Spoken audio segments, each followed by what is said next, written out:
SwayamPrabha. Digital India. Educated India.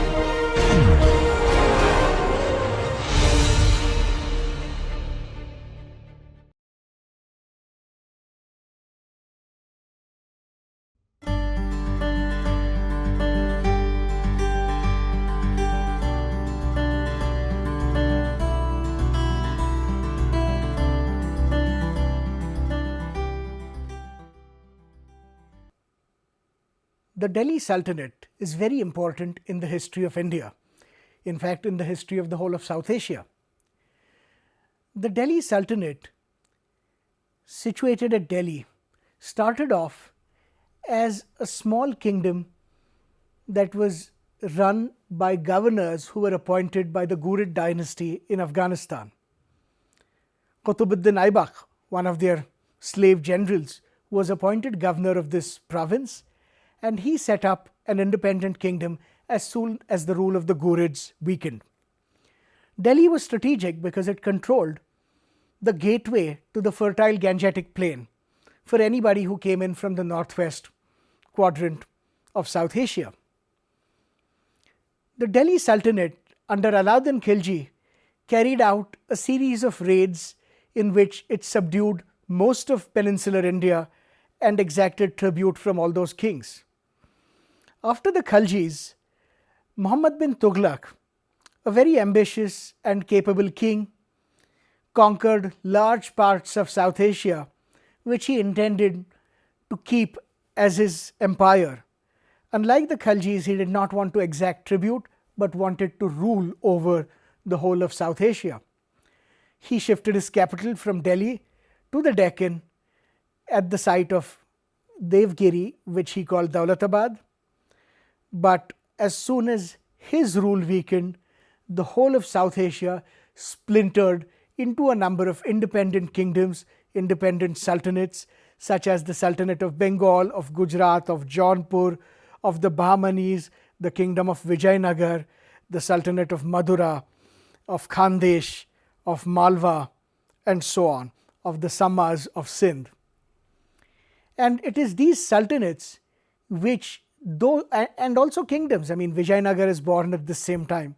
These sultanates and kingdoms, who share a common history, but yet find very different architectural expression, largely on account of the kinds of material that is available, building material that's available in all these places, but also of local traditions of building and of craftsmanship.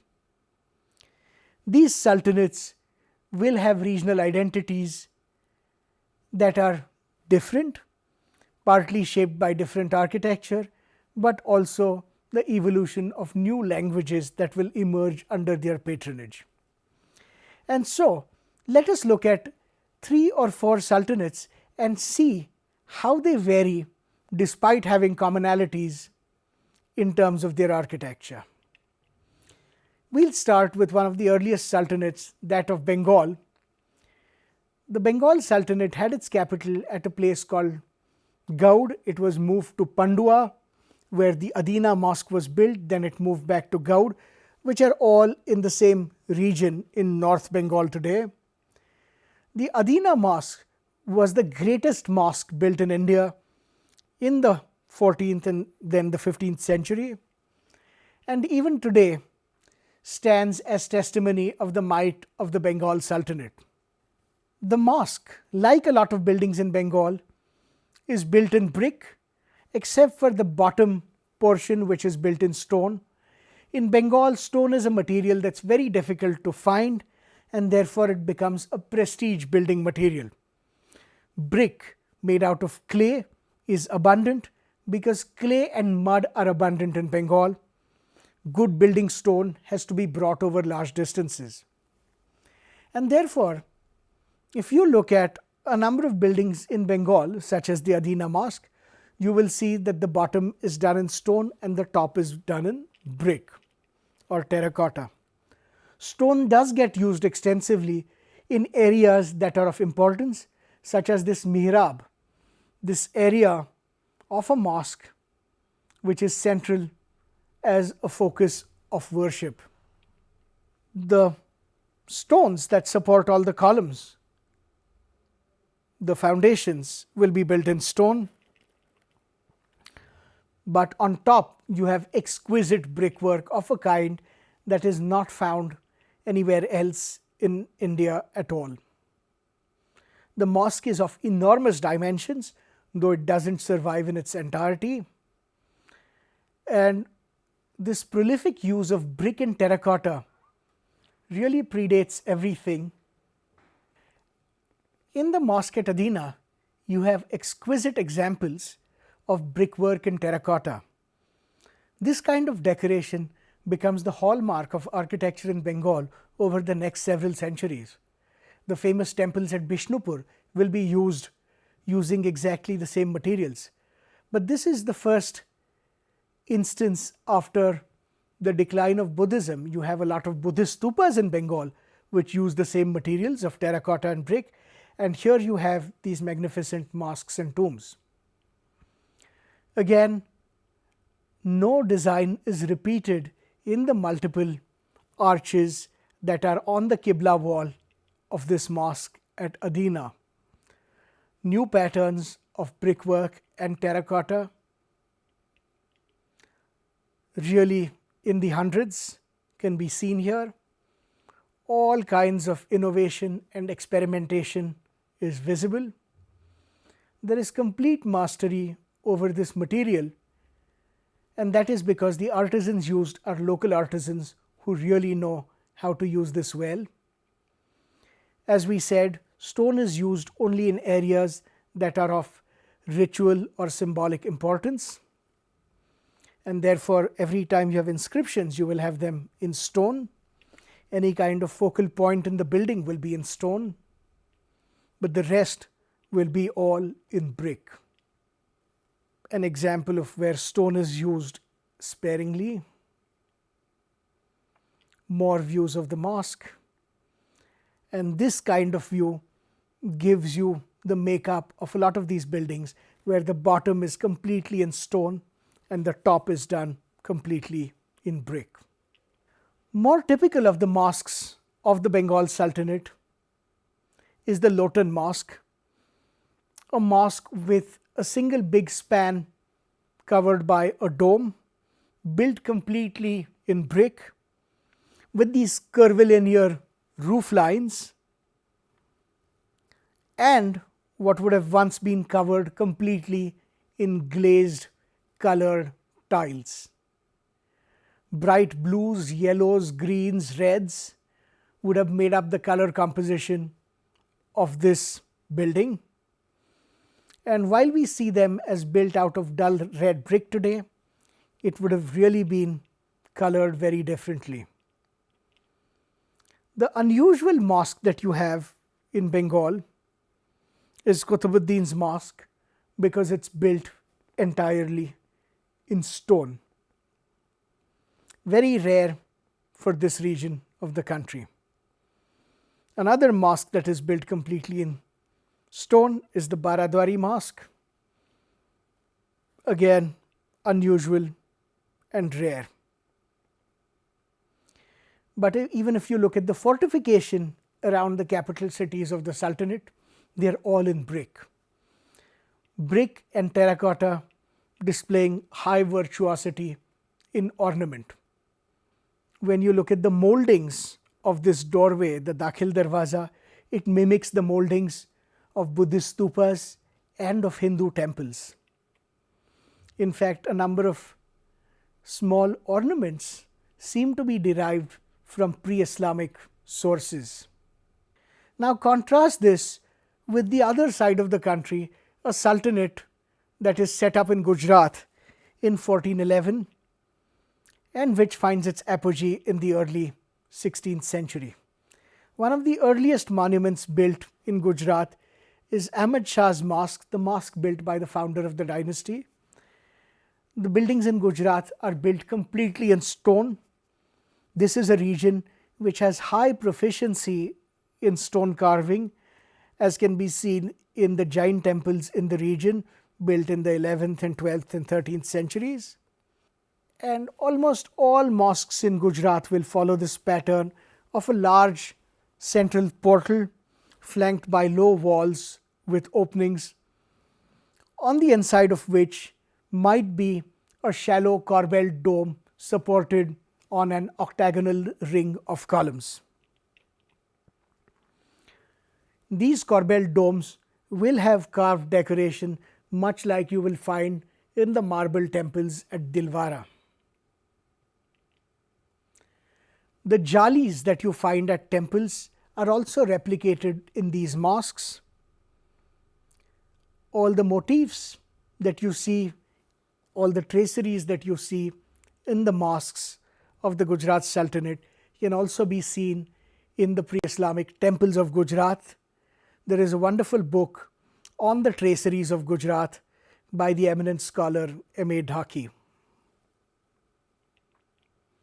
In fact, this projection outside Ahmad Shah's mosque with its splayed base takes on the shape of certain moldings that you have around temples, particularly features of temple mandapas where people can sit in the daytime. What is also unusual about the mosques in Gujarat is that the mihrab projections will have stepped roofs on top, unlike anything else seen in the country. 130, 140 years after that mosque probably is one of the most magnificent mosques known in Gujarat, the mosque built, patronized or commissioned by Siddhi Sayyid, a gentleman at the court of Gujarat of Habshi or Abyssinian origin. This mosque, though small, was the centerpiece of diplomacy by Prime Minister Modi when he hosted the Japanese Premier Shinzo Abe in 2015. The carving is of an exquisite order.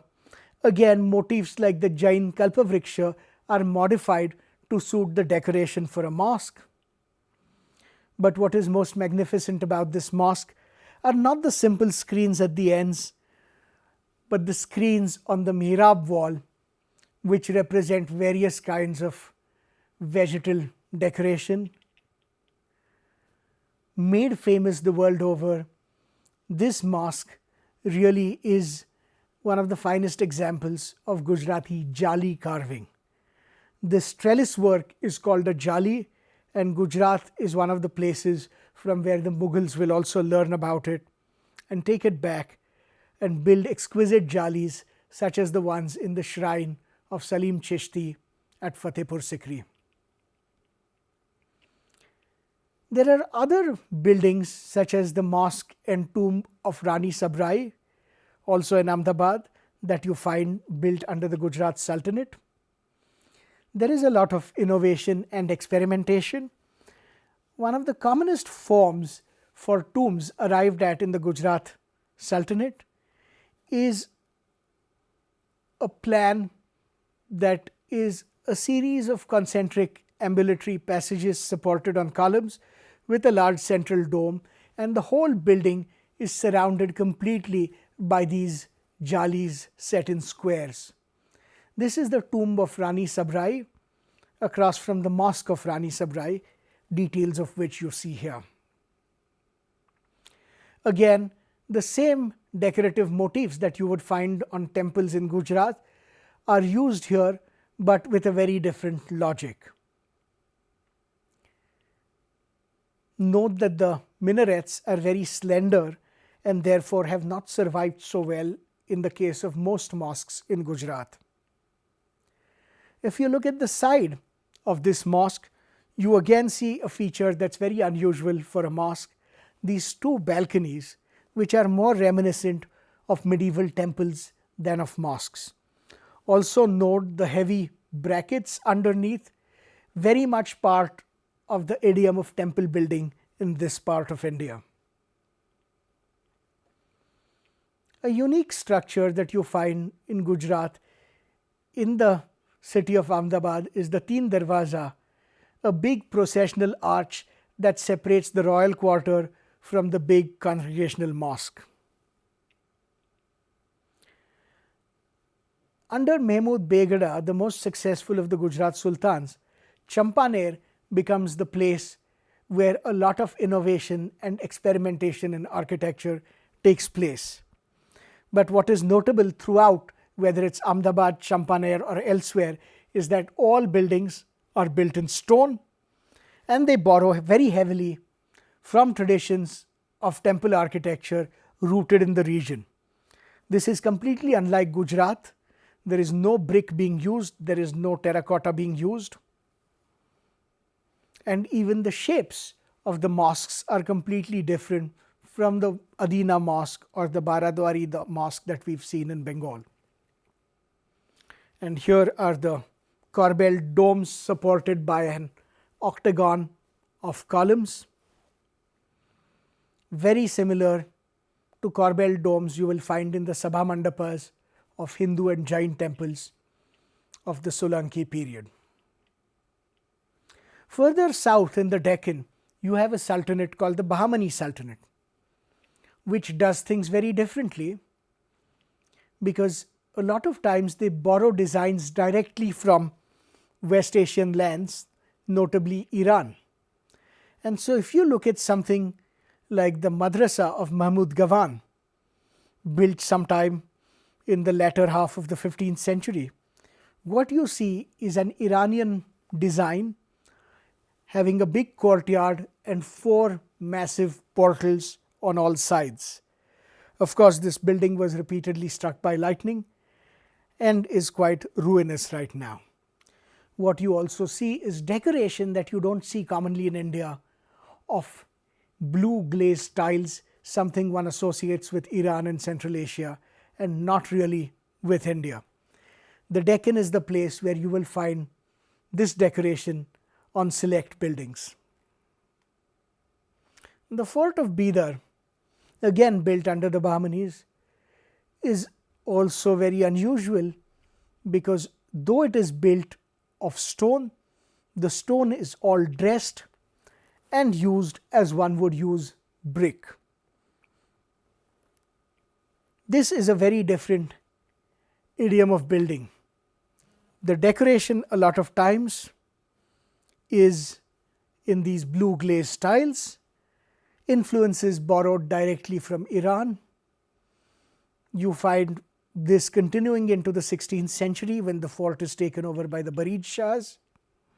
This is the Rangeen Mahal of the Barid Shahs with its painted ceilings, its tile inlay and other forms of decoration like mother of pearl inlay in black stone. You also have the magnificent Bahmani royal court with a design of a lion and a sun in the 2 spandrels of the arch. A design that was to be found in Timurid Samarkand, but also with the Seljuks of Rome.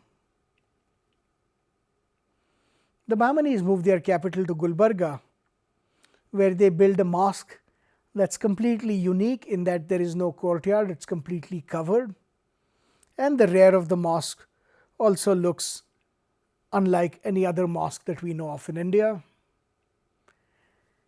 Inside you have a variety of spaces formed by arched bays. The arches are of a profile unlike arches found in this region.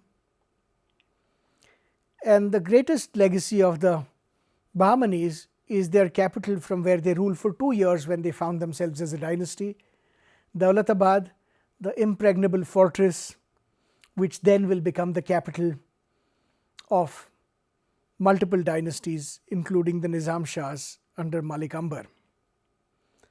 The Bahmanis will start building a great victory tower called the Chand Minar at this place, which again is unlike the Qutub Minar, it's unlike a lot of towers. Though elements of this tower are very Central Asian in design, the heavily corniced balconies are definitely something rooted in the region.